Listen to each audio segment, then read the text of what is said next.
Praise the lord. నజరేయుడైన యేసుక్రీస్తు నామంలో మీ అందరికీ కూడా ధన్యవాదాలు తెలియపరచుకుంటున్నాను.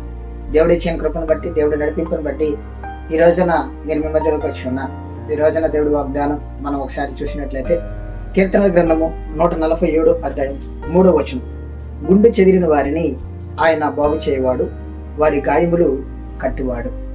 దావీదు గారు మాట్లాడుతూ ఉంటాడు, ఈ లోకంలో ఎలాంటి పరిస్థితిలో ఉన్నా, ఎలాంటి జీవితంలో నలిగిపోతూ ఉన్నా, ఎలాంటి బాధల్లో మనం అనుభవిస్తూ ఉన్నా, మన జీవితంలో ఎంత శ్రమ వచ్చినా, మన హృదయం ఎంత కృంగిపోయినా కూడా మనల్ని బాగు చేసి మనల్ని నిలబెట్టగల దేవుడు ఆయన ఒక్కడే సృష్టికర్త అయిన యెహోవా అని దేవుని ఎంతగానో మహిమపరుచుకుంటూ గణపరుచుకుంటూ ఉంటాడు.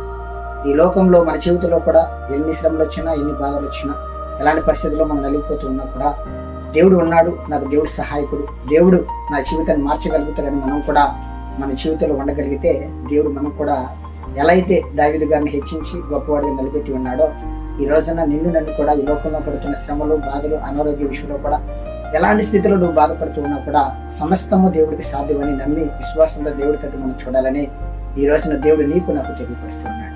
కాబట్టి ఈ రోజున ఎవరైతే బాధల్లో, సమస్యల్లో, ఇబ్బందుల్లో నలిగిపోతూ మరి కొన్ని పరిస్థితుల్లో మరి ఆదరణ లేక, సహాయం లేక ఆందోళన పడుతున్న వారికి దేవుడు మాట్లాడుతూ ఉన్నాడు. ఆ రోజున దావీదుని హెచ్చించిన వాడిని ఈ రోజున నిన్ను కూడా నేను హెచ్చించడానికి అర్హుడిని, నువ్వు భయపడాల్సిన అవసరం లేదు, నీకు నేను తోడుగా ఉన్నాను, భయపడద్దు, చిన్నపాటి విశ్వాసంతో నమ్మకంతో కలిగి ఉండు, సమస్తాన్ని నీకు సమకూర్చి నిలబెడతానని దేవుడు మాట్లాడుతూ ఉన్నాడు. ఆమేన్.